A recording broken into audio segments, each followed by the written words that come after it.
जय हिंद प्यारे बच्चों। मैं श्रीकांत पांडे आपका स्वागत करता हूं अपने YouTube channel dream bird academy पे। पिछले वीडियोस में हम लोगों ने 2022 का अनसॉल्व का सेट GH जो कि पहला सेट था स्टार्ट किया था।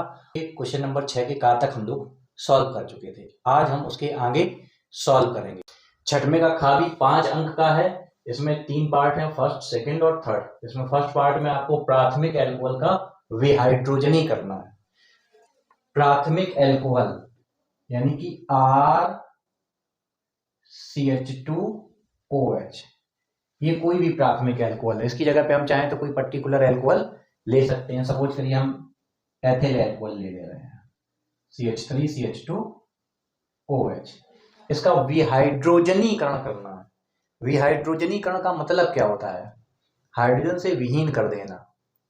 तो किसी भी एल्कोहल को अगर हम प्राथमिक एल्कोहल को कॉपर के साथ 300 डिग्री सेंटीग्रेड पर गर्म करेंगे, अगर किसी भी प्राथमिक एल्कोहल को हम 300 डिग्री सेंटीग्रेड पर कॉपर के साथ गर्म करेंगे तो उससे यहां से एक हाइड्रोजन निकल जाएगा और यहां से एक हाइड्रोजन निकल जाएगा। ठीक है, तो ये आपका बन जाएगा RCHO। क्या बन जाएगा? RCHO यानी कि एल्डिहाइड बन जाएगा। एल्डिहाइड बन जाएगा। इसी तरीके से अगर यहां से करें तो एक हाइड्रोजन यहां से, एक हाइड्रोजन यहां से, क्या निकल जाएगा?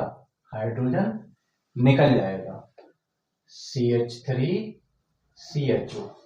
ये आपका ऐसे एल्डिहाइड हो जाएगा। यानी कि किसी भी एल्कोहल का, प्राथमिक एल्कोहल का अगर हम कॉपर के साथ 300 डिग्री सेंटीग्रेड पे गर्म करेंगे तो उससे हाइड्रोजन निकल जाएगी और उसका विहाइड्रोजनीकरण हो जाएगा, यानी हाइड्रोजन से विहीन हो जाएगी और एल्डिहाइड बनेगा। राइट। अब इसका जो सेकेंड पार्ट है फिनॉल का नाइट्रीकरण। तो देखिए फिनॉल क्या होता है? फिनॉल आपका होता है C6H5OH, यानी बेंजीन रिंग बनाएंगे और इसके ऊपर OH समूह लगा देंगे। ये फिनॉल है। इसका नाइट्रीकरण 2 तरीके से होता है। जो पहला जो तरीका है, फर्स्ट पार्ट है, यानी इसको हम डाइल्यूट HNO3 के साथ नाइट्रीकरण करवाएंगे। डाइल्यूट HNO3 से क्रिया करवाएंगे जाके, तो ये हमारा बनेगा जाके क्या? ऑर्थो नाइट्रोफिनॉल, यानी ऑर्थो स्थान पे, क्योंकि ये एक्टिवेटिंग ग्रुप है। जो OH होता है ये ऑर्थो और पैरा डायरेक्टिव होता है। तो आने वाला जो समूह नाइट्रो समूह है वो आर्थो स्थान पर जाएगा और पैरा स्थान पे जाएगा। आपने डायरेक्टिव इफेक्ट यानी कि एक्टिवेशन ऑफ बेंजीन रिंग पढ़ा होगा। तो जो ग्रुप बेंजीन रिंग को एक्टिवेट करते हैं वो आने वाले समूह को ऑर्थो और पैरा स्थान पर भेजते हैं। तो ये OH समूह जो है एक्टिवेटिंग ग्रुप है, तो ऑर्थो नाइट्रोफिनॉल और पैरा नाइट्रोफिनॉल का मिश्रण हमें प्राप्त होता है। ये आपका ऑर्थो नाइट्रोफिनॉल हो गया और ये आपका हो गया पैरा नाइट्रोफिनॉल। अगर डाइल्यूट HNO3 के साथ 0 से 5 डिग्री सेंटीग्रेड पर ये अभिक्रिया हम करवाएंगे तो हमें ऑर्थो नाइट्रोफिनॉल और पैरा नाइट्रोफिनॉल का मिश्रण प्राप्त होता है। ठीक है। इसके बाद अगर यही नाइट्रीकरण हम काय के साथ करवाएं? सांद्र नाइट्रिक अम्ल के साथ, सांद्र सल्फ्यूरिक अम्ल की उपस्थिति में, कंसंट्रेटेड H2SO4 और कंसंट्रेटेड HNO3। कंडीशन क्या बदल गई है? सांद्र नाइट्रिक अम्ल हो गया है आपका और कंसंट्रेटेड H2SO4 की उपस्थिति में जब हम ये करवाएंगे तो हमें बहुत ही महत्वपूर्ण यौगिक मिलता है जिसको हम लोग कहते हैं पिक्रिक एसिड। पिक्रिक अम्ल मिलता है जो बहुत ही महत्वपूर्ण हमारा यौगिक है। यानी कि अगर नंबरिंग करें तो 2,4,6 ट्राइनाइट्रोफिनॉल, 2,4,6 ट्राइनाइट्रोफिनॉल, या फिर हम इसको क्या कह सकते हैं? पिक्रिक अम्ल।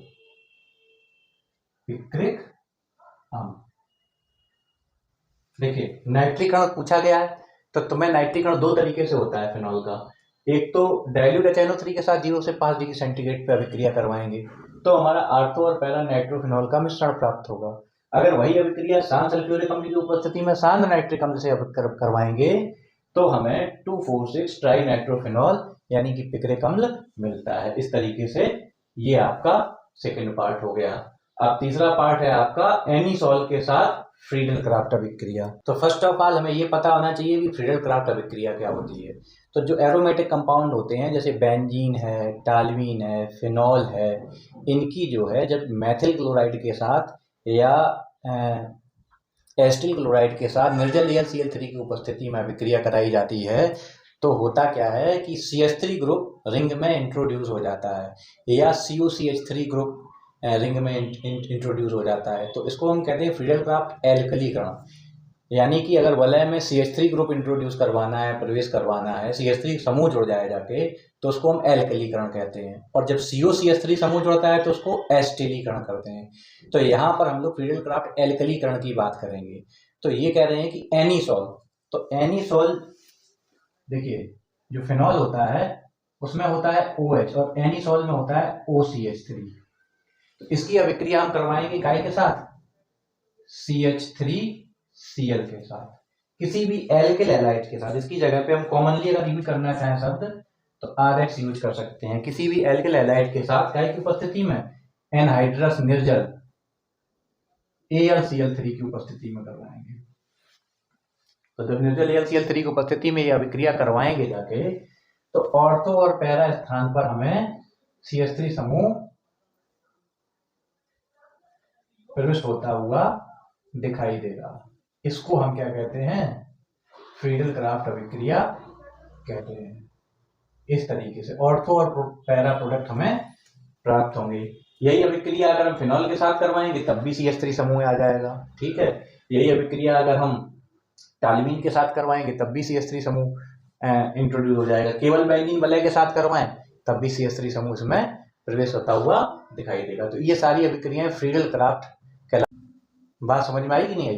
देखिए एनीसॉल क्या होता है, मैथिल फेनिल ईथर को एनीसॉल कहते हैं। तो मैथिल फेनिल ईथर की जब एल्किल हैलाइड यानी कि CH3Cl और निर्जल AlCl3 से अभिक्रिया करवाएंगे तो ऑर्थो और पैरा स्थान पर CH3 समूह प्रवेश कर जाएगा, राइट।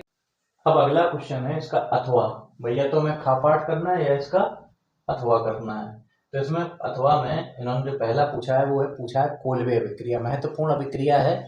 तो कोल्वे अभिक्रिया में क्या होता है कि अगर हम सोडियम फिनॉक्साइड की यानी फिनॉल का सोडियम दबाव यानी कि फिनॉल के ऊपर जो OH समूह लगा होता है उसके हाइड्रोजन को रिप्लेस कर दें हम सोडियम से, तो सोडियम फिनॉक्साइड की अगर हम कार्बन डाइऑक्साइड से अभिक्रिया करवाएं, सोडियम फिनॉक्साइड की अगर हम कार्बन डाइऑक्साइड से अभिक्रिया करवाएं NaOH की उपस्थिति में तो हमें सैलिसिलिक अम्ल प्राप्त होता है। क्या प्राप्त होता है? सैलिसिलिक अम्ल प्राप्त होता है। तो इसे हम कहते हैं कोल्वे अभिक्रिया। तो ये देखिए बेंजीन रिंग बनाई हमने, इसके ऊपर ये ONa, ये सोडियम फेनॉक्साइड हो गया। इसकी अभिक्रिया हम करवा रहे हैं कार्बन डाइऑक्साइड से काय की उपस्थिति में, NaOH की उपस्थिति में। तो हमें प्राप्त होगा जाके इस तरीके से बेंजीन रिंग बनाएंगे OH और COOH, इसको कहते हैं सैलिसिलिक अम्ल, सैलिसिलिक अम्ल। तो ये आपकी हो जाएगी कोल्वे अभिक्रिया। सोडियम फेनॉक्साइड की कार्बन डाइऑक्साइड से NaOH की उपस्थिति में अभिक्रिया कराते हैं तो सैलिसिलिक अम्ल बनता है। इस अभिक्रिया को हम कोल्वे अभिक्रिया कहते हैं। इस तरीके से ये समीकरण लिख देंगे, ये सैलिसिलिक अम्ल हो गया आपका। अब है विलियमसन संश्लेषण। विलियमसन संश्लेषण ईथर बनाने की विधि है, इसके द्वारा ईथर बनाए जाते हैं। करते क्या है, इसमें आप किसी एल्किल हैलाइड को लेंगे, एल्किल हैलाइड को लेंगे और उसकी अभिक्रिया आप करवा देंगे एल्कोक्साइड के साथ, सोडियम एल्कोक्साइड के साथ अभिक्रिया करवा देंगे। ये सोडियम एल्कोक्साइड हो गया, RONA, NaOR होता है, ठीक है। NaOR को सोडियम एल्कोक्साइड कहते हैं। इसका सामान्य नाम है, काय की उपस्थिति में करवाएंगे, ड्राई ईथर, ड्राई ईथर की उपस्थिति में जब ये अभिक्रिया करवाएंगे तो यहां से आपका NaX निकल जाएगा और ROR बनेगा प्लस NaX। ये विलियमसन संश्लेषण की सामान्य जनरल रिएक्शन हो गई जाके किसी भी एल्किल हैलाइड की अगर ड्राई ईथर की उपस्थिति में सोडियम एल्कोक्साइड से अभिक्रिया करवाएंगे तो हमें ईथर मिलता है। अगर हम जैसे मान लीजिए एथिल क्लोराइड ले रहे हैं, C2H5Cl हमने लिया, ये हो गया आपका एल्किल हैलाइड की जगह एथिल क्लोराइड हो गया, प्लस NaOC2H5, ये आपका हो गया सोडियम एथॉक्साइड, ये आपका हो गया जाके सोडियम एथॉक्साइड। तो सोडियम एथॉक्साइड की जब हम एथिल क्लोराइड से अभिक्रिया करवाएंगे काय की उपस्थिति में ये अभिक्रिया होगी जाके, ये अभिक्रिया होगी जाके ड्राई ईथर की उपस्थिति में।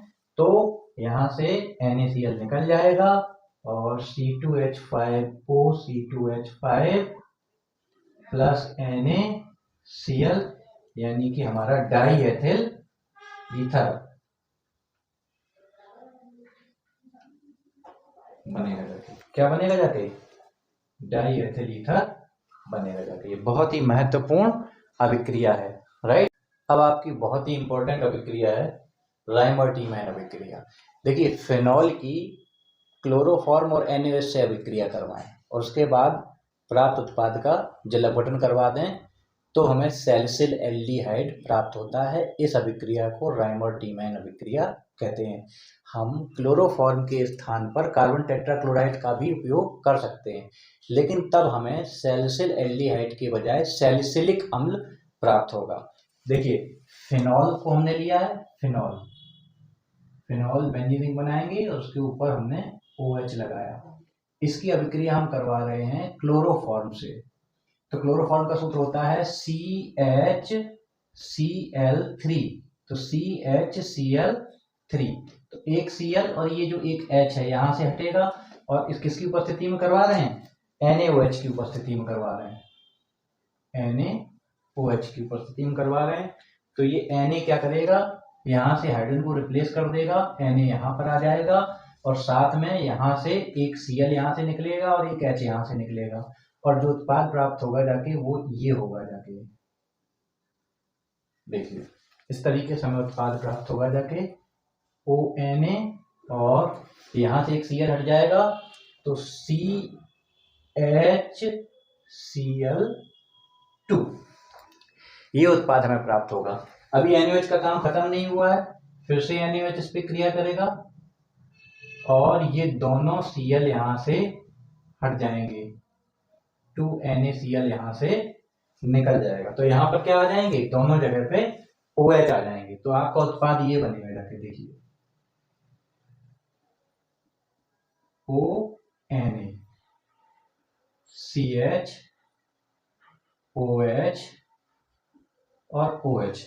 याद रखिए कभी भी एक कार्बन परमाणु से दो OH लगे नहीं रह सकते हैं, वह अस्थायी उत्पाद होता है और उससे तुरंत H2O निकल जाता है। तो ठीक वहां से भी H2O निकल जाएगा और आपको मिल जाएगा जाके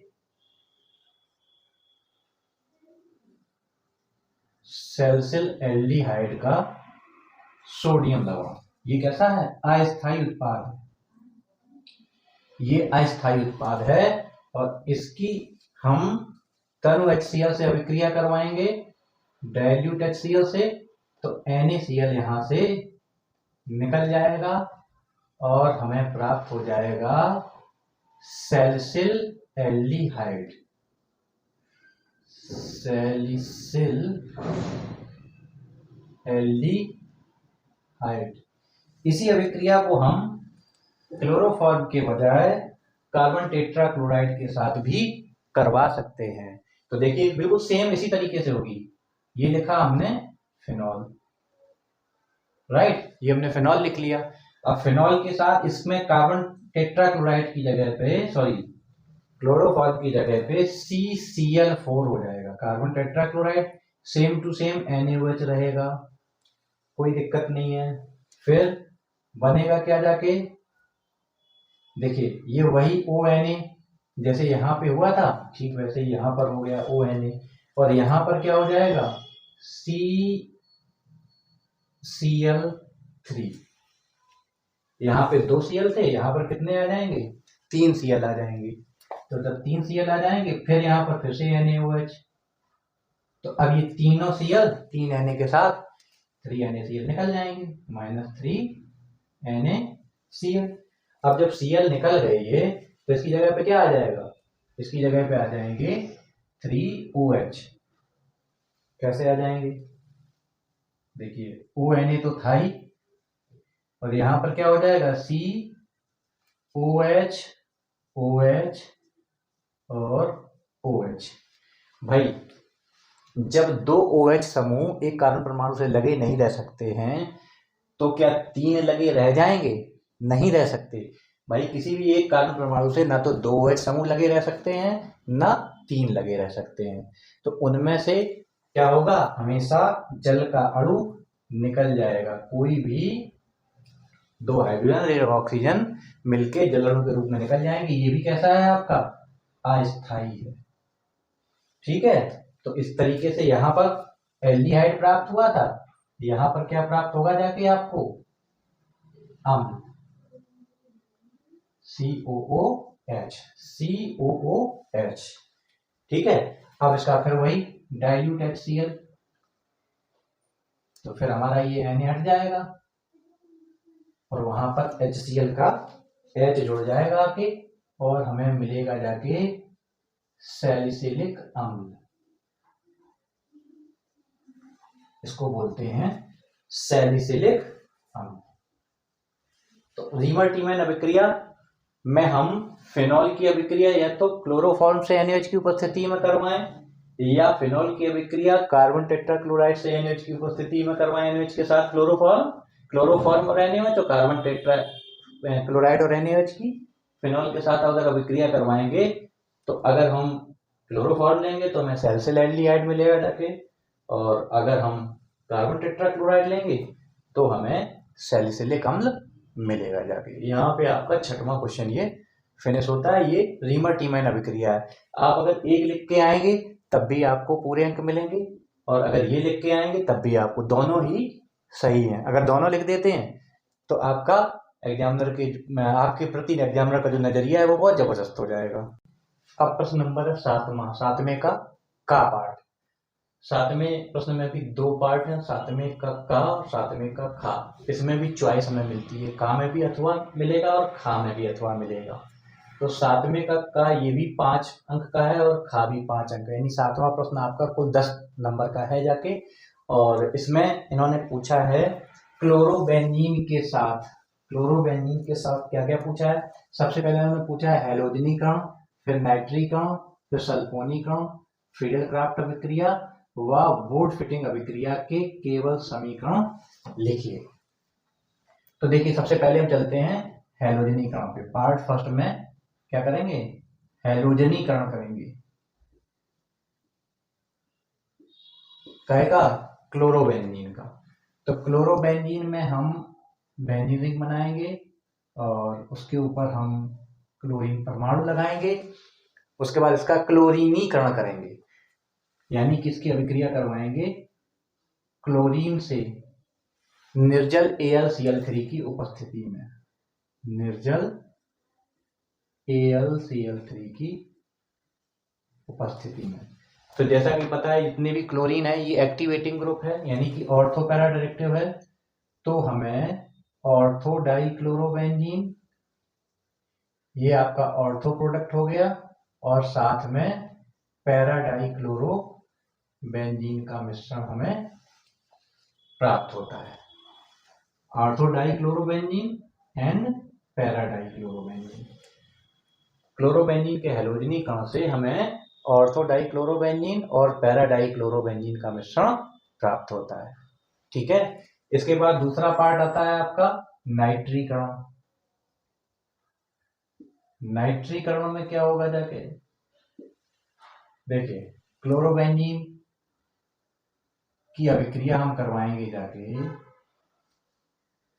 सांद्र नाइट्रिक एसिड से, कंसंट्रेटेड HNO3 से और कंसंट्रेटेड H2SO4 की उपस्थिति में। क्लोरोबेंजीन की सांद्र नाइट्रिक अम्ल से अभिक्रिया करवाएंगे कंसंट्रेटेड H2SO4 की उपस्थिति में। तो यहाँ भी ऑर्थो और पैरा डायरेक्टिव है क्लोरीन, तो हमें आर्थो स्थान पर नाइट्रो समूह और पैरा स्थान पर नाइट्रो समूह प्रवेश करता हुआ मिलेगा। तो ये हो जाएगा ऑर्थो क्लोरो नाइट्रोबेंजीन और ये आपका हो जाएगा पैराक्लोरो नाइट्रोबेंजीन। ऑर्थोक्लोरो नाइट्रोबेंजीन और पैराक्लोरो नाइट्रोबेंजीन का मिश्रण प्राप्त होगा। अब आती है बात सल्फोनेशन की। सल्फोनेशन में क्या करेंगे? सल्फोनीकरण, इसमें हम क्लोरोबेंजीन की अभिक्रिया करवाएंगे सीधे सीधे कंसंट्रेटेड H2SO4 से। तो ये भी बड़ा सिंपल है, जब कंसंट्रेटेड H2SO4 के साथ अभिक्रिया करवाएंगे तो यहाँ पे भी हमें ऑर्थो डेरिवेटिव यानी SO3H आपका ऑर्थो स्थान पे और SO3H आपका पैरा स्थान पे जुड़ता हुआ मिलेगा, यानी दोनों का मिश्रण है। यानी कि ऑर्थो और पैरा दोनों उत्पादों का मिश्रण हमें प्राप्त होगा। ऑर्थो क्लोरोबेंजीन सल्फोनेकम, ortho chloro benzene sulphonic acid और पैराक्लोरो बेंजीन सल्फोनिक अम्ल का मिश्रण हमें प्राप्त हो जाएगा। देखिए हेलोजनीकरण में भी ऑर्थो पैरा डेरिवेटिव मिलेंगे जाके, नाइट्रीकरण में सांद्र HNO3 से अभिक्रिया करेंगे तब भी ऑर्थो और पैरा पे ही नाइट्रो समूह जाएगा, और सल्फोनीकरण SO3H ऑर्थो और पैरा समूह पे प्रवेश करेगा जाके। कारण क्योंकि क्लोरीन समूह आने वाले जो ग्रुप को है वो ऑर्थो और पैरा की तरफ डायरेक्ट करता है, यानी ऑर्थो पैरा निर्देशक ग्रुप है, यानी कि ये बेंजीन रिंग को सक्रिय करता है, राइट। नेक्स्ट आपका है फ्रीडल क्राफ्ट अभिक्रिया। तो फ्रीडल क्राफ्ट अभिक्रिया हमने अभी आपको बताई थी, चौथा नंबर है फ्रीडल क्राफ्ट अभिक्रिया। तो क्लोरोबेंजीन की जैसे अभी पिछले में करवाई थी तो एनिसॉल के साथ करवाई थी, यहाँ पर क्लोरोबेंजीन की हम मैथिल क्लोराइड से निर्जल AlCl3 की उपस्थिति में अभिक्रिया करवाएंगे। तो वही ऑर्थो और पैरा स्थान पर हमें CH3 समूह प्रवेश करता हुआ मिलेगा। ऑर्थो स्थान पे CH3 और पैरा स्थान पर CH3 समूह प्रवेश करता हुआ मिलेगा। तो ऑर्थोक्लोरोटाल्मीन और पैराक्लोरोटाल्मीन, ऑर्थोक्लोरोटाल्मीन और पैराक्लोरोटाल्मीन का मिश्रण हमें प्राप्त होता है। ये फ्रीडल क्राफ्ट एल्कलीकरण है। अगर हम यहाँ पर एस्टिल क्लोराइड से अभिक्रिया करवा दें, अगर हम क्या करवा दें, बीच में CO समूह आ जाएगा, तो यहाँ पर CO समूह आ जाएगा जाके, ठीक है। या तो एल्कलीकरण करवाएं या एस्टिलीकरण करवाएं। चूंकि हमें एक नंबर का समीकरण पूछा गया है तो हम फ्रीडल क्राफ्ट एल्कलीकरण यानी कि मैथिल समूह को इसमें प्रवेश करा देंगे। अब आता है हमारा वुड्स फिटिंग अभिक्रिया, बहुत ही इंपॉर्टेंट अभिक्रिया है वुड्स फिटिंग अभिक्रिया। देखिए ये तीन अभिक्रिया एक साथ समझ सकते हैं, हालांकि केवल लिखनी हमें वुड्स फिटिंग अभिक्रिया है, लेकिन हम इसको अगर समझें तो बहुत अच्छे से चेन एक्सटेंशन, जैसे वुड्स अभिक्रिया होती है। सबसे पहले तो वुड्स समझ लें। वुड्स की अभिक्रिया है किसी भी एल्किल हैलाइड की सोडियम के साथ अभिक्रिया करवाएंगे क्या की उपस्थिति में, ड्राई ईथर की उपस्थिति में, तो एल्केन बनेगी। तो क्या बनेगी जाके, एल्केन बनेगी जाके,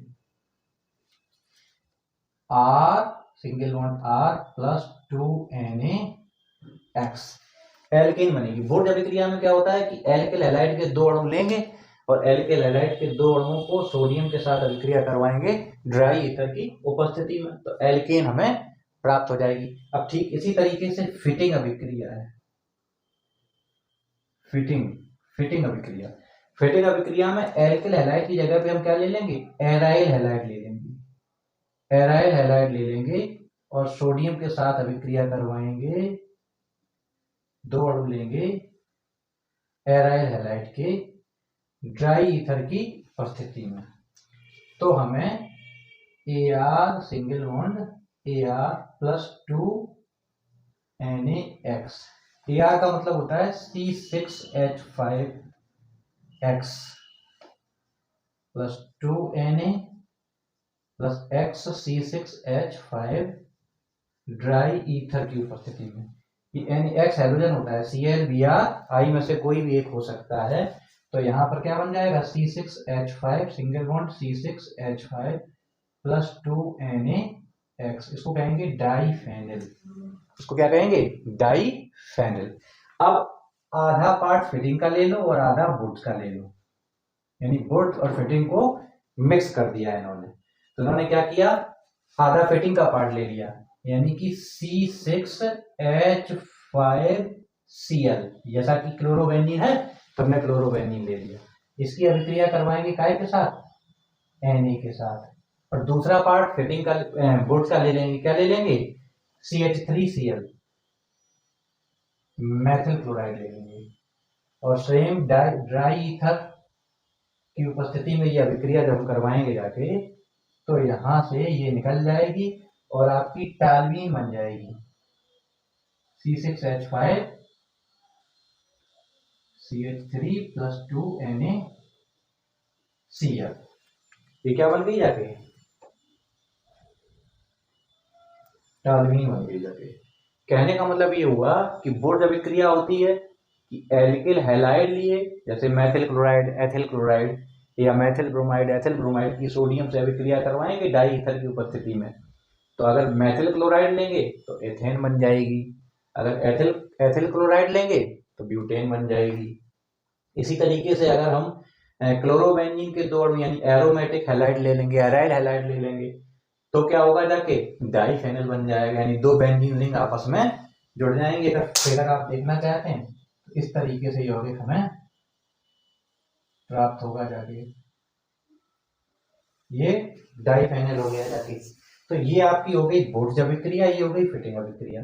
अब बुड्स फिटिंग अभिक्रिया चूंकि पूछी गई है, तो वेट फिटिंग अभिक्रिया में क्या है, बुड्स को भी ले लिया और फिटिंग को ले लिया, यानी कि एक पार्ट इसका ये ले लिया, इसकी जगह पे क्या ले लिया CH3Cl ले लिया, और एक C6H5Cl ले लिया, और सेम सोडियम रहेगा और ड्राई ईथर रहेगा। तो इस अभिक्रिया को हम कहेंगे वुड्स फिटिंग अभिक्रिया। अब इसका अथवा पार्ट है हेलो एल्केन में एक अणुक तथा द्विक अणुक नाभिक रागी प्रतिस्थापन अभिक्रिया की क्रियाविधि लिखिए। तो इसमें घबराने की बात नहीं है, ये हेलो एल्केन की SN1 एंड SN2 अभिक्रियाओं की क्रियाविधि कह रहे हैं। देखिए हेलो एल्केन में जो प्रतिस्थापन अभिक्रियाएं होती हैं वो नाभिक स्नेही प्रतिस्थापन अभिक्रियाएं होती हैं। जैसे कोई भी, जैसे RX है, इसकी NaOH से अभिक्रिया करवा दोगे तो X जो है रिमूव हो जाएगा X माइनस, और उसके स्थान पर OH जुड़ जाएगा और इधर NaX हो जाएगा। तो ये नाभिक स्नेही प्रतिस्थापन अभिक्रियाएं होती हैं। तो नाभिक स्नेही प्रतिस्थापन अभिक्रियाएं 2 तरीके से होती है, इसकी क्रियाविधि होती है 2 तरीके से होती है। एक तो होती है SN1 और एक होती है SN2। SN1 का मतलब है nucleophilic substitution unimolecular reaction. Unimolecular एक अणुक नाभिक स्नेही प्रतिस्थापन अभिक्रियाएं, ये मोस्टली तृतीयक एल्किल हैलाइडों में होती हैं। जो टर्सरी एल्किल हैलाइड होते हैं CH3 का होल थ्राइस CCl, इनकी जो प्रतिस्थापन अभिक्रियाएं होती हैं वो होती हैं तुम्हारी SN1 नाभिक स्नेही प्रतिस्थापन अभिक्रियाएं। इसमें क्या होता है, इसमें जो है सबसे पहले जो Cl होता है ये टूटता है, Cl टूटता है और ये पद होता है स्लो। फर्स्ट स्टेप जो होता है ये 2 पदों में होती है। जो SN1 अभिक्रिया होती है ये 2 पदों में होती है। पहला स्टेप होता है रेट डिटरमाइनिंग स्टेप, जो अभिक्रिया के वेग को निर्धारित करता है, उसकी कोटि कितनी होती है 1। तो इसमें सबसे पहले कार्बोनियम आयन बनता है और Cl माइनस आयन अलग हो जाता है, और उसके बाद होता है CH3 का होल थ्राइस C+ और इसके ऊपर OH- अटैक करता है और CH3 का होल थ्राइस COH। देखिए ये SN1 अभिक्रिया है, ये एक अणुक नाभिक स्नेही प्रतिस्थापन अभिक्रिया होती है।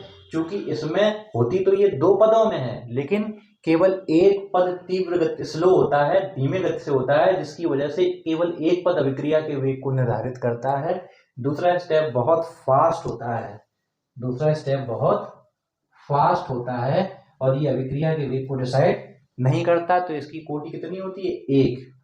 भले ही ये दो पदों में होती है, परंतु केवल एक अणु अभिक्रिया के वेग को निर्धारित करता है, इसलिए इसे SN1 अभिक्रिया कहते हैं। मोस्टली जो तृतीयक एल्किल हैलाइड होते हैं 3 डिग्री, जो तृतीयक एल्किल हैलाइड होते हैं वो इस अभिक्रिया की क्रियाविधि के द्वारा संपूर्ण या संपन्न होते हैं। ठीक है, इसके बाद आती है आपकी SN2। इसमें जो है प्राथमिक एल्किल हैलाइड, इसमें क्या होते हैं? प्राथमिक एल्किल हैलाइड इस अभिक्रिया के द्वारा क्रियाविधि के द्वारा संपन्न होती है और इसमें जो होते हैं दो अणु अभिक्रिया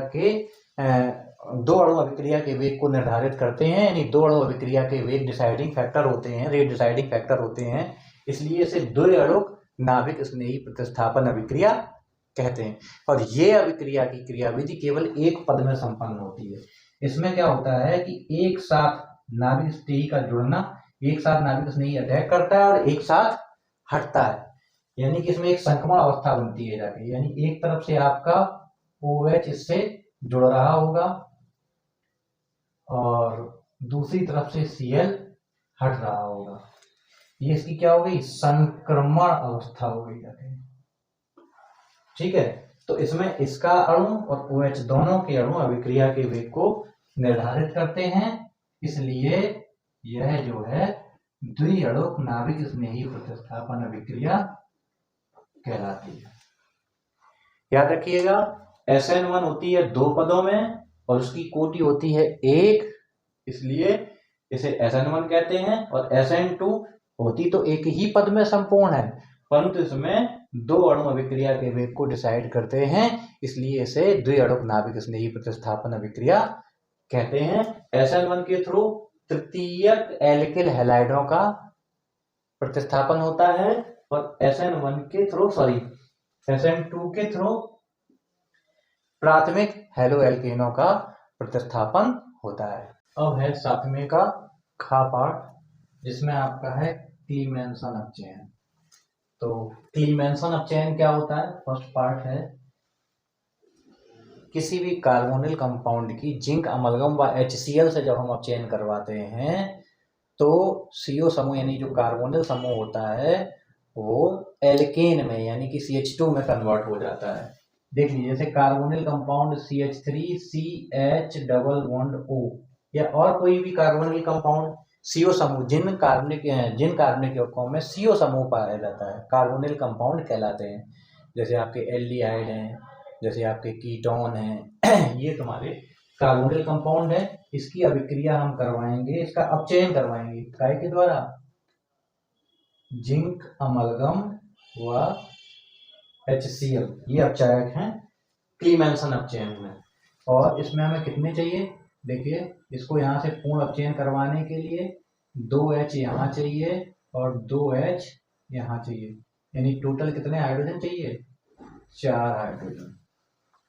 तो ये एल्डिहाइड का एल्केन में बदल जाएगा CH3, तो ये देखिए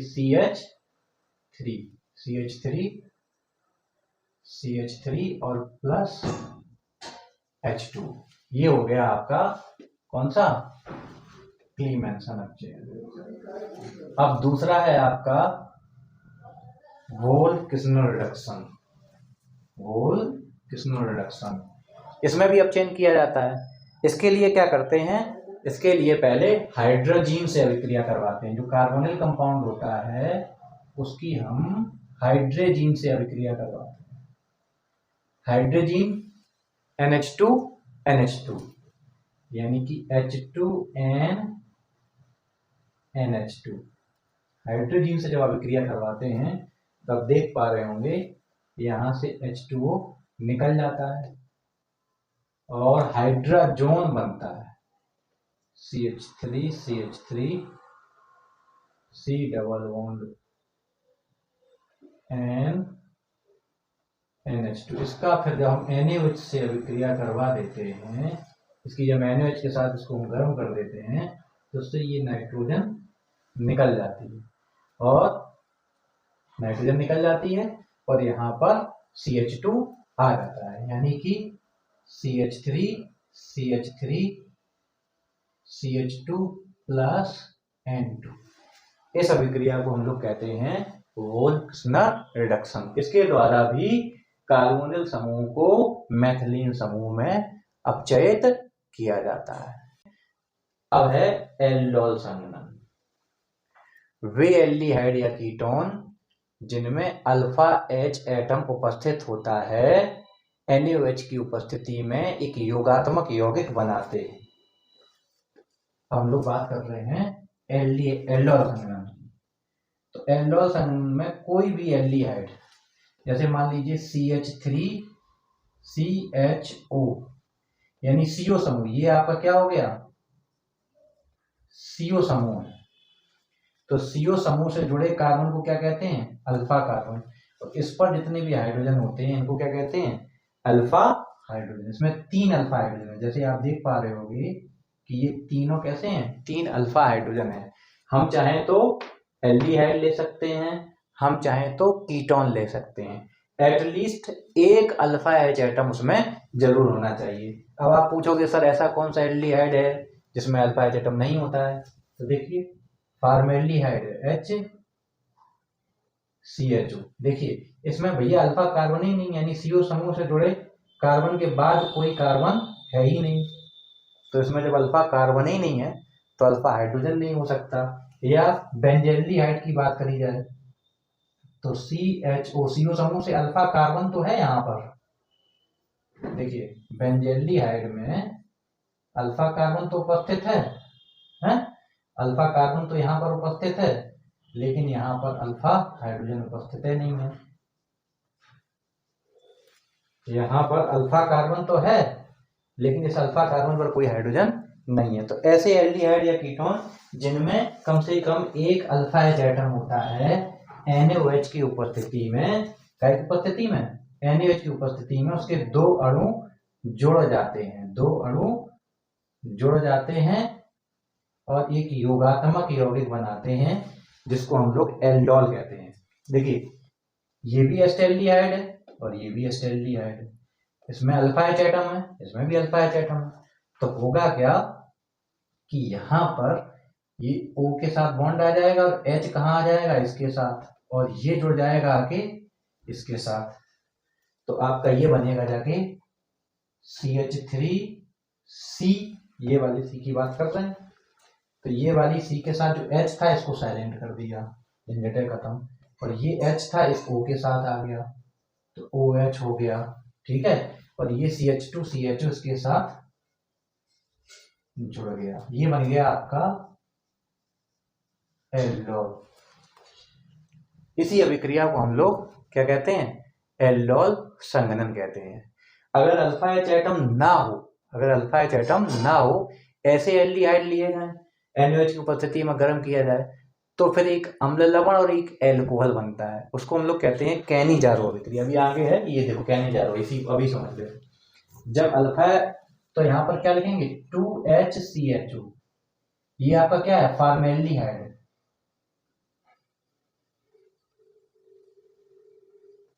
ये आपका फॉर्मेल्डिहाइड हो गया, इसमें नो अल्फा H एटम, इसमें एक भी अल्फा H एटम नहीं है। उसमें कितने अल्फा H एटम है, 3 अल्फा H एटम है। तो इसके 2 अणु जब आपस में NaOH के साथ जुड़े थे तो एक योगात्मक यौगिक बनाया था, उसको कहते हैं एल्डोल।